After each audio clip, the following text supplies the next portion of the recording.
Hello बच्चों, welcome to my channel. और मैं हूँ आपकी हिंदी टीचर रिहाना मैम। हम अपनी ग्रामर बुक का यानी व्याकरण की किताब का दूसरा पाठ आज पढ़ेंगे, जो है वर्णमाला व मात्राएं, अल्फ़ाबेट एंड वोवल्स। ठीक है। हिंदी हमारी भाषा है। इसमें दो प्रकार के वर्ण होते हैं। दो प्रकार के वर्ण कौन कौन से होते हैं? एक होता है स्वर, एक होता है व्यंजन। ये सारे होते हैं स्वर।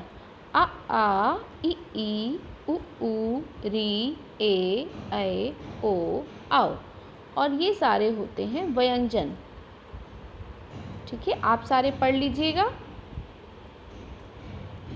वर्णों को मिलाकर वर्णमाला बनती है। अतः इन सबको मिलाकर क्या बनती है? वर्णमाला। और ये है कुछ विशेष ध्वनियाँ, जैसे अंग, आहा। इसका प्रयोग करके दिखाया गया है। अंश में इसका प्रयोग किया गया है यहाँ पे, और प्रातः में इसमें पीछे दो बिंदियाँ लगाई हुई हैं। इन्हें अयोग वाह कहते हैं। ये स्वर से दिए हुए हैं कुछ शब्द, जैसे आ से अनार, अमरूद, अदरक। आपको सारे शब्द पढ़कर देख लेने हैं।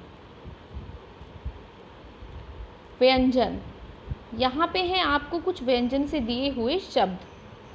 आपको सारे व्यंजन पढ़ने हैं, सारे शब्द पढ़ने हैं, और उसके शब्द यह है कि कौन सा शब्द होता है। इसकी प्रैक्टिस हम क्लास में करेंगे।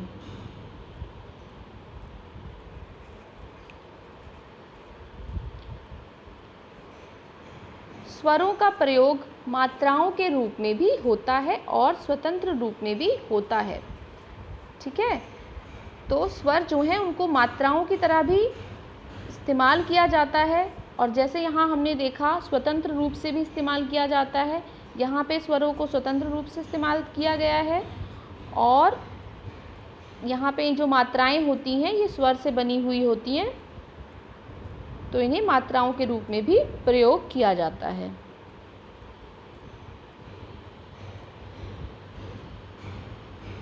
तो ये मात्राएं दी हुई हैं और कैसे इनका प्रयोग किया गया है वो दिखाया गया है। जैसे आ है, इसमें कोई मात्रा नहीं होती, सिर्फ का में आ मिलाते हैं तो वो का बनता है। जैसे कल, कपास। बड़ा आ, ये बड़े की मात्रा ऐसी लगती है, बड़े आ की, और जब का में हम इसको मिलाते हैं तो ये का बन जाता है। जैसे कान, काम। ये ई है, ये ई की छोटी ई की मात्रा है। जब का पे इस पे लगाते हैं तो ये की बनता है, की। जैसे किला, किसान। ये बड़ी ई है, बड़ी ई की मात्रा इस तरफ लगती है, और जब हम कील, कीटाणु।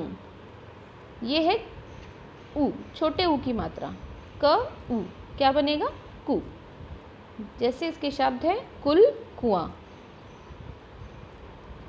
फिर है ऊ, का पे ऊ की मात्रा लगाएंगे तो बनेगा कू, कूल, कूप।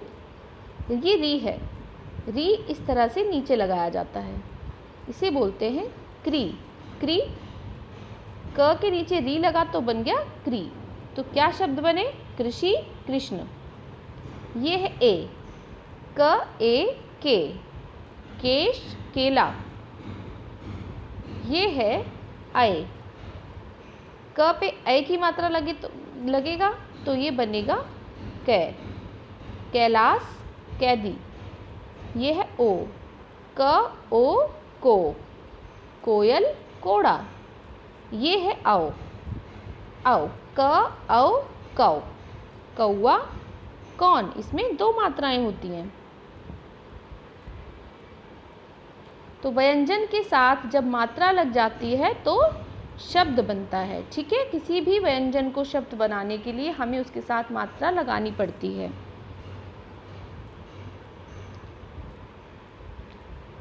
ये स्वतंत्र रूप से स्वरों का प्रयोग दिया गया है, जैसे आ से अनार, आ से आम, ई से इमली, ई से ईख, ऊ से री से ऋषि, ए से एड़ी, ऐ से ऐनक, ओ से ओखली, औ से औरत।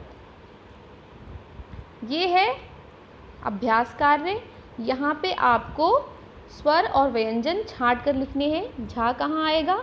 झा एक व्यंजन है तो ये यहाँ पे आएगा। ए एक स्वर है तो यहाँ आएगा। जा एक व्यंजन है, ये यहाँ आएगा। फा भी एक व्यंजन है, ये यहाँ आएगा। चा एक व्यंजन है, ये यहाँ आएगा। माँ भी एक व्यंजन है, ये यहाँ आएगा। ऊ एक स्वर है तो ये यहाँ आएगा। पा व्यंजन है, यहाँ आएगा।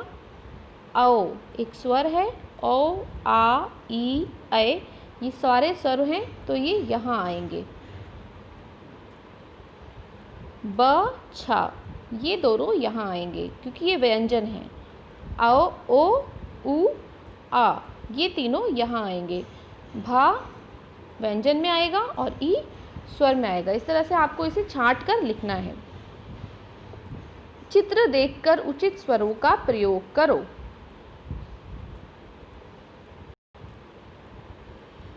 यहाँ पे आएगा ओ, ओखली में क्या आता है? ओ। यहाँ आएगा ऐनक, यहाँ आएगा ऊन, यहाँ आएगा आग।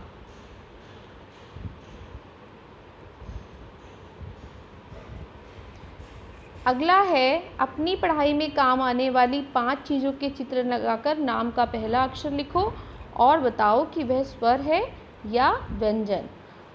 आप कोई भी 5 चीज़ का चित्र बना भी सकते हैं। अगर आप पेस्ट नहीं कर सकते हैं तो आप बना लीजिए और उसका पहला अक्षर कॉपी में लिख दीजिए। Thank you for watching this video.